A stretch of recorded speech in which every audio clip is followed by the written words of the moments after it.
Today we will be discussing about the importance of the sense of smell, and we'll be connecting the neural machinery that is involved in our perception of the sense of smell. So, smell is a form of chemical sensation. Now, it is one of the oldest form of chemical sensation, and chemical sensations like smell are very important for behavioral purposes. They are important for reproductive functions like the release of pheromones, the perception of pheromones, the sensing of pheromones. They are also important in the predator-prey relationships, where smell plays a very critical role in terms of predation or in terms of the ability of prey to escape from the predator. Now,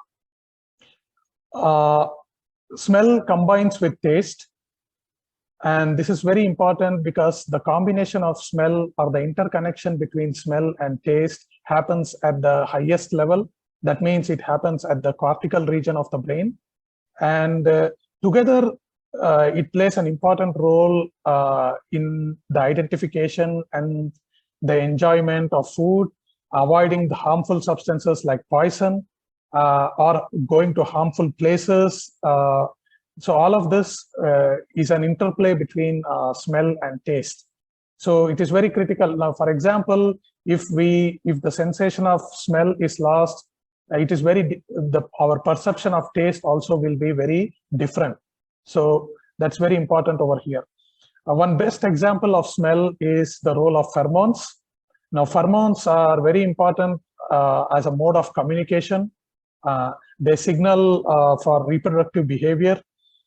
They also play a very important role in animals having their territorial boundaries, and then in identification of mate, and then they also play an important role in deciding the aggressive behavior or the docile behavior of animals. So if you look at it as such, smell plays a very important role in terms of our sensations and our behavior, and it is very critical to understand the neural machinery that is involved in this in our sensation of smell. Now, when we talk about smell, automatically we talk about the nose, but nose is not the region for smell. The nose is only there for the letting in of air. The smell perception or the sensation of smell happens in a region called as the olfactory epithelium. Now, what is this olfactory epithelium? Olfactory epithelium is a region, just if you look at it over here, it is there on the roof of the nasal cavity.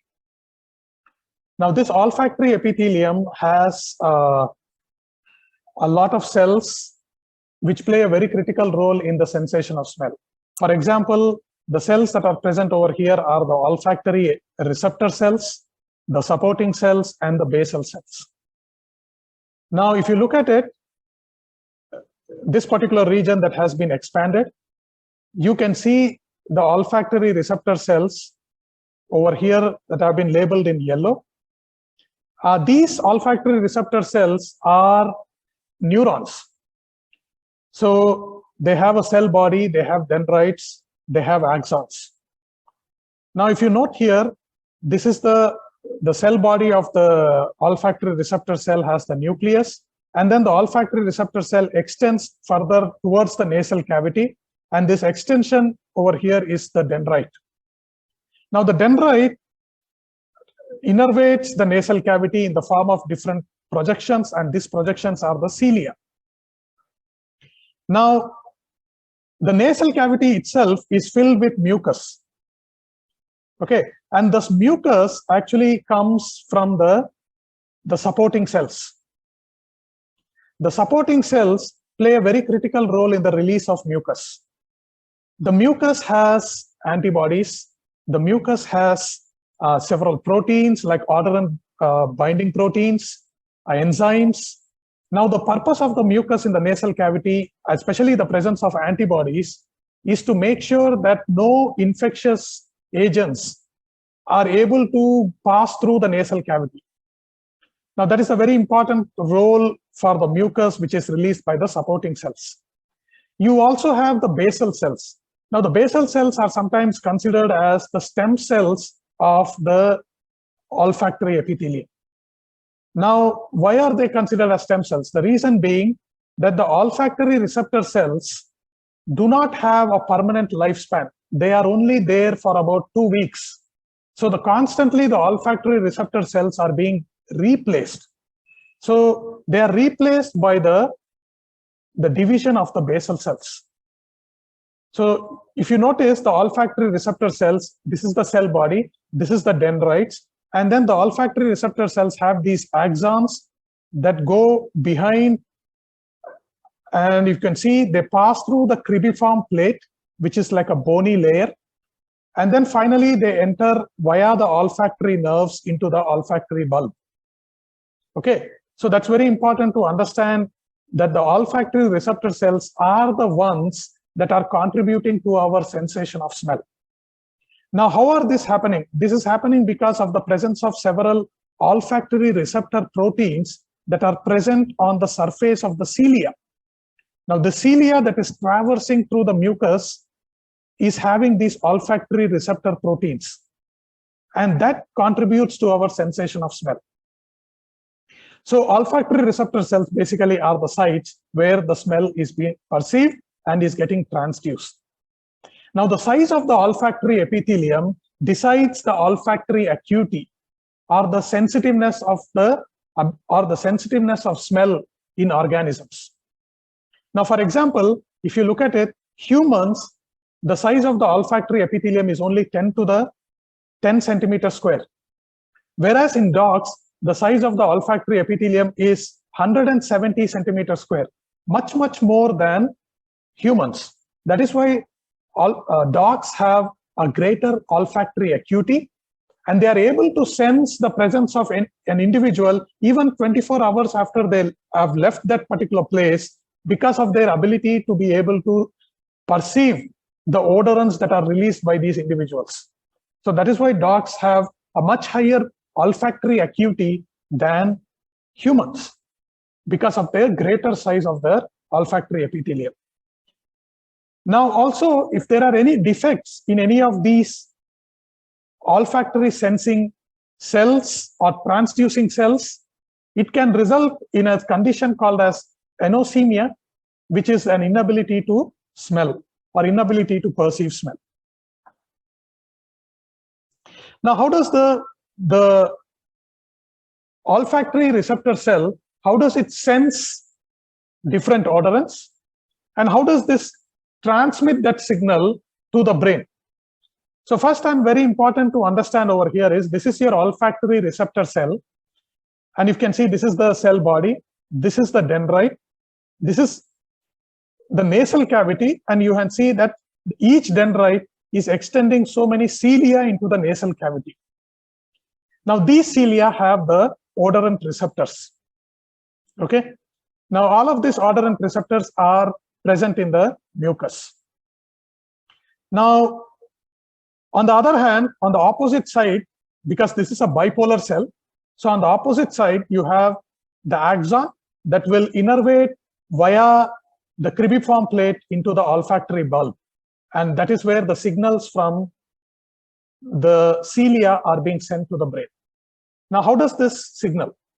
Now, first, the odorant molecules, they are sensed by the odorant receptor proteins that are present on the cilia, on the cell surface, on the cell membrane of the cilia. Now, once they sense the odorant molecules, now this odorant receptor proteins are G proteins. Specifically, they are called as G olfactory proteins. The moment the odorant molecules go and bind to these G olfactory proteins, they undergo a conformational change, resulting in the activation of the enzyme adenylyl cyclase. Adenylyl cyclase, on activation, synthesizes cyclic AMP from ATP. Now, what does this cyclic AMP do? Cyclic AMP goes and activates many of the cyclic AMP dependent sodium and calcium channels. Now, what happens because of this? The sodium and calcium channels open, And as a result, sodium and calcium move along their concentration or move along their electrochemical gradient. As a result, sodium comes into the cilia or comes into the olfactory receptor cell. Similarly, calcium also comes into the olfactory receptor cell. This leads to increase in sodium and calcium concentrations. Calcium further goes and activates calcium-dependent chloride channels. Now, due to all of this, what happens? A lot of depolarization develops within the cilia. Now, because calcium goes and activates the chloride channels, the chloride channel also opens. Now, very unique to olfactory receptor cell, the olfactory receptor cell has a higher concentration of chloride within the cell compared to outside. This is very different to any other type of neuron, where it is exactly the opposite, where the high concentration of chloride is seen outside compared to inside. Whereas in an olfactory receptor cell, it is actually the other way. The chloride concentrations are high inside the cell compared to the outside. Now you can see as the depolarization spreads over here, the chloride is leaving the cell.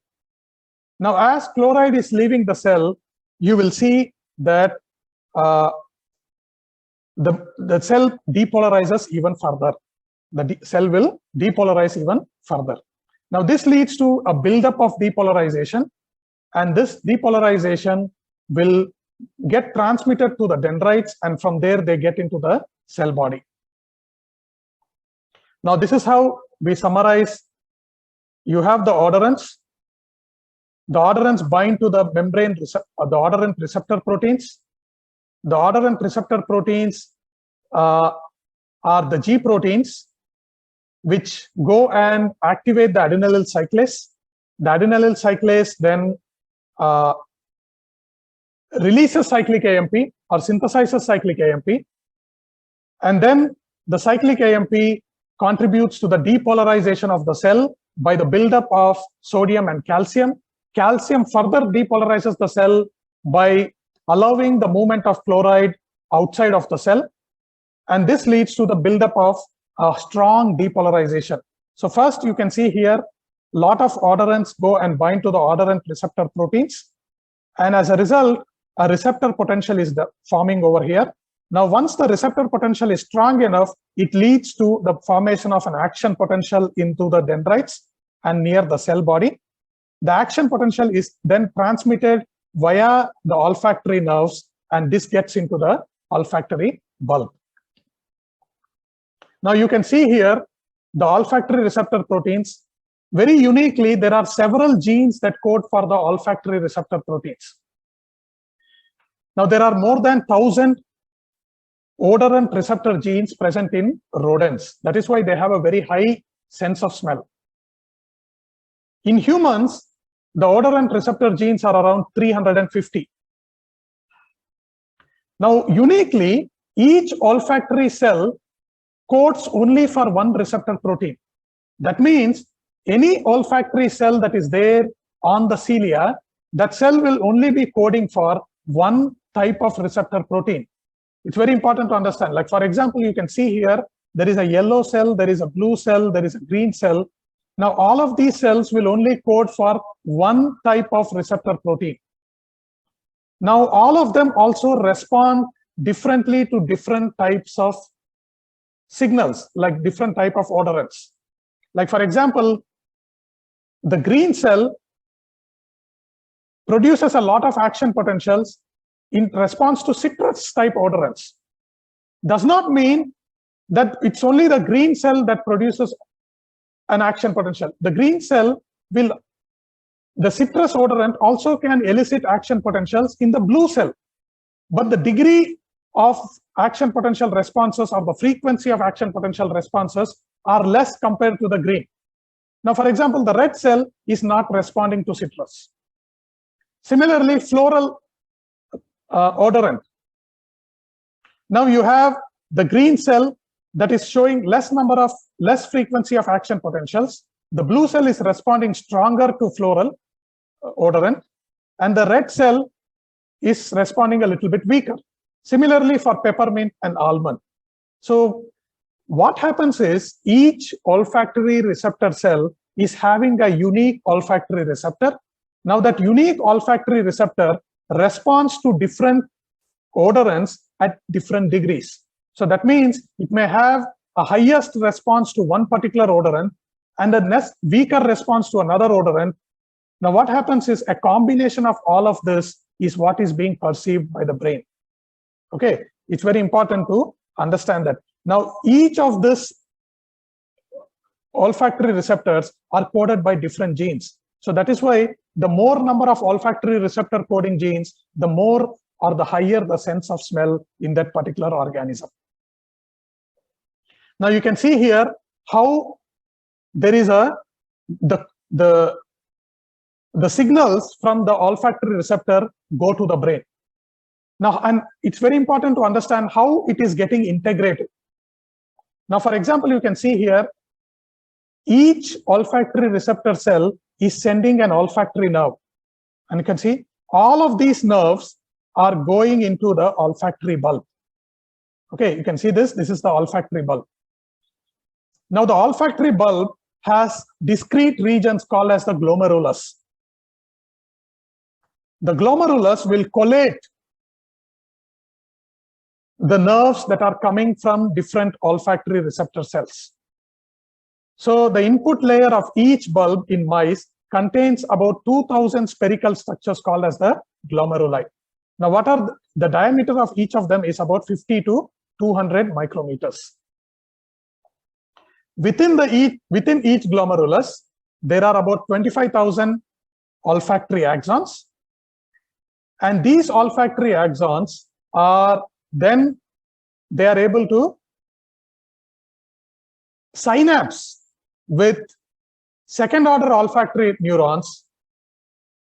And this is where the integration of the signal happens. So you can realize 25,000 olfactory neurons are then synapsing into 100 second order olfactory neurons. So here itself, a signal integration is happening. Okay, so signal integration is happening in the olfactory bulb itself. Now from here you can notice it very clearly. Now you can see here all the green olfactory receptor cells are converging onto this particular glomerulus. All the red olfactory receptor cells are converging onto this particular glomerulus. Similarly, the blue olfactory receptor cells are converging onto this particular glomerulus. So that means the signal coming from one olfactory receptor is converging on one olfactory glomerulus.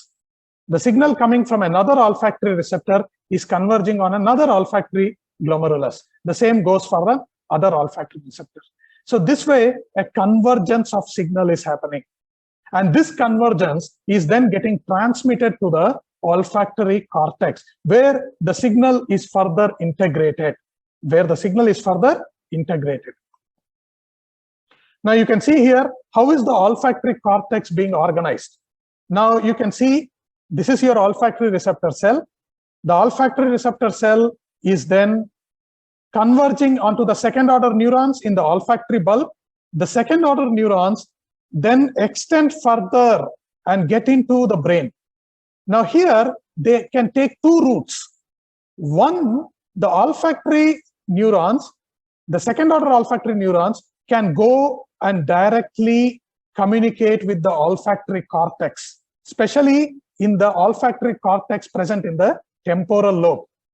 Now this plays a very critical role for our subconscious perception of smell. Now we may not be expecting, we may be sitting at one place and then suddenly we perceive or we sense a particular smell, right? And this is our subconscious perception.